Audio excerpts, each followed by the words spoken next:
Welcome to our first lesson for the grade 10 to 11 geography lesson series from NANCOL.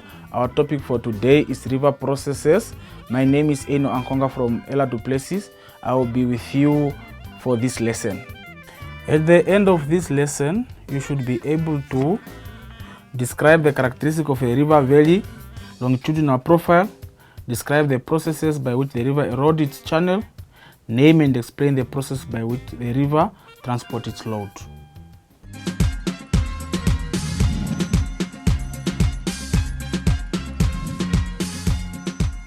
Since our topic is about river processes, we are going to start by explaining what a river is.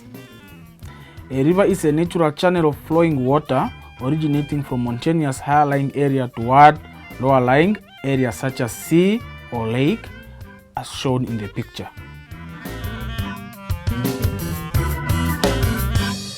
As the river flows from the source toward the sea or lakes, it may erode its channel, both the banks and the beds, through the four erosional processes, namely attrition, abrasion, hydraulic action, and corrosion. Attrition is when rocks and stone which are carried by the river rub or knock against each other and break down into smaller pieces. Corrosion or abrasion is when sand and pebbles that are carried by the river erode the bank and the bed of the river by scoring them in abrasive effect, rubbing and scratching like effects. On the other hand, hydraulic action is when the sheer power of faster flowing water pushes against cracks in the banks of the river. This may widen and enlarge cracks, which eventually weaken until pieces of sediment start to fall off. And lastly, corrosion is when soluble rocks are eroded through chemical action and they dissolve in water. Another important aspect worth studying is how the river carries and transports its load as it moves toward its destination, since the load of the river varies in weight. Because even you as a person carrying loads and transports of different weight will carry them differently, so does the river. Therefore, the river transports its load through the four modes, which are traction, saltation, suspension, and solution.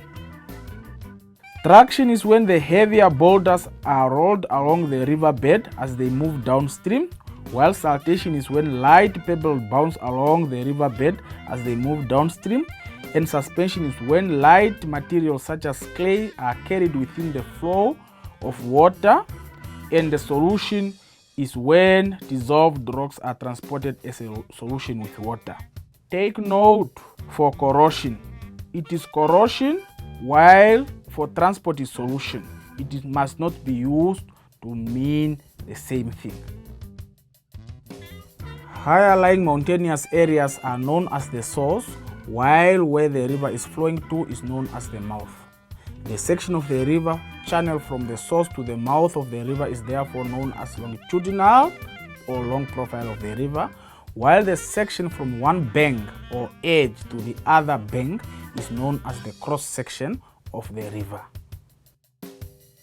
The longitudinal profile of the river has three stages, namely the upper course, middle course, and lower course. Viewers, we are now going to explain the characteristics of the channel of the river valley in the upper course using the following scripts. Because the upper course of the river has higher lying and mountainous area, the river has steeper valley and slope. Now, due to the steeper sides of the valley and the fact that the river is higher above sea level, the energy of the river is greater on the upper course. This results in the turbulent and violent flow of water. However, this higher energy level does not mean that the velocity is high on the upper course. The velocity is actually lower on the upper course compared to the other stages. This is because the river has greater friction and higher friction in this stage of the river because of the following reason. Firstly, the volume of water is lower in this stage, which gives a large surface area of contact between the water and the surface of the river. This reduces velocity. Secondly, the river has larger boulders and uneven bed, and this create friction because the large boulder reduces the speed of flow as they cannot be lifted up. The river then uses most of the energy to roll these boulders on the floor or the bed of the river. This results in the spinning of these rocks, which create potholes on the bed of the river.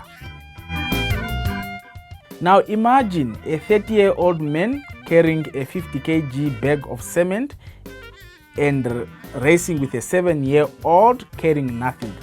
Who will be faster? Obviously the 7-year-old, although the 30-year-old man has more energy than the 7-year-old. The fact that the 30-year-old is carrying something very heavy means that his speed will be reduced. You can even take a 50 kg bag of cement and race 100 meters while recording the time, and then race for another 100 meters without a 50 kg bag of cement while recording the time again, and compare which time is faster. Also, something very important is that the large boulders are heavier. They sit on the very floor, speeding up vertical erosion, and as they are rolled along the very floor, they erode the riverbed through abrasion. This will result in a V-shaped valley. So it may be concluded that the river uses this greater energy it has in the upper course to overcome friction, which create a lower velocity. Furthermore, since the river flows violently in a turbulent way, it winds and swings along different sides of the river channel. This results in a faster erosion of the less resistant rocks and a slower erosion of the more resistant rock. This difference in erosion creates interlocking spurs. Viewers, we are now going to explain the characteristic of the river and its valley in the middle course stage of the river using the following information. As you move downstream, the feature of the river channel changes because you are moving toward a lower lying area. Therefore, the slopes and the gradient of the valley sides become gentler. Since many tributaries have joined the river will now have a higher volume of water as when compared to the upper course. Unlike in the upper course where vertical erosion was greater, in this stage of the river there is now more lateral or horizontal erosion. The reason for the lateral erosion is in the middle course may be because of wider valley. The stream is also deeper in the middle course of the river, and this is because there is more hydraulic action and abrasion of the riverbed. Larger pebbles from the upper course now become smaller and rounded as we move toward the middle course. This is because of attrition and abrasion. Now, since there is less friction, the velocity of the river becomes higher, especially near the center, near the deeper and the deepest part of the stream. However, the velocity may remain lower closer to the bank of the river because the friction is still higher closer to the banks, and it may also slower near the surface of the water due to friction with air. Both erosional and depositional processes are common in the upper middle course of the river. Viewers, we are now going to explain the characteristic of the river and its valley in the lower course stage of the river using the following information. As we move further downstream toward the lower course, we begin to notice other significant change in the river channel and its valley. This is because toward very lower lying area, this causes the river to have a very gentle slopes and sides. Now, since the river has gentle slope, during high discharge and heavy rainfall, the river may overflow its bank and flood all over lower lying area adjacent to its bank, resulting in the formation of floodplains on the other sides of the river where silts and alluvium will be deposited. Also, at this stage of the river, all the tributaries and smaller channels have entered the river, and therefore the discharge of volume will be highest here. Due to very less friction in this stage, velocity is also higher in the lower course. The other important feature of the river valley at the lower course are that the channel is wider and deeper. You have learned about erosional and depositional processes and the stages of the river where they occur most or least. Now let's do the following exercise. State in which stage of the river do we find the following landforms and indicate whether they are erosional or depositional landform. The landforms are waterfall, oxbow lakes, floodplains, rapids, gorge, deltas, pothole, levees, meanders.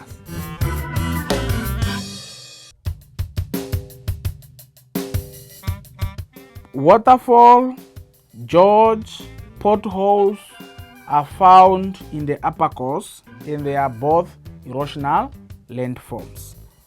While oxbow lake, floodplain, delta, levees, and meander can be both found in the middle and the lower course of the river, and they are all depositional landform except the meander, which is both erosional and depositional. Let's recap on what we discussed. We looked at the characteristic of the river in each stages, whereby we said the upper course of the river has steeper sides, a shallower valley, lower velocity, a smaller volume of water, narrower and a V-shaped valley. While in the middle course we learned that the river has a U-shaped valley, higher volume of water, higher velocity, deeper valley, more lateral erosion. And the lower course of the river is the widest, the deepest, with the fastest velocity and has the highest volume of water. We also discussed the types of erosion and the transportation processes known. Erosion processes are attrition, corrosion, abrasion, and hydraulic action, while the method of river transportation that we discussed are traction, saltation, suspension, and solution. We must be able to describe these processes well that we have discussed earlier and not just list them.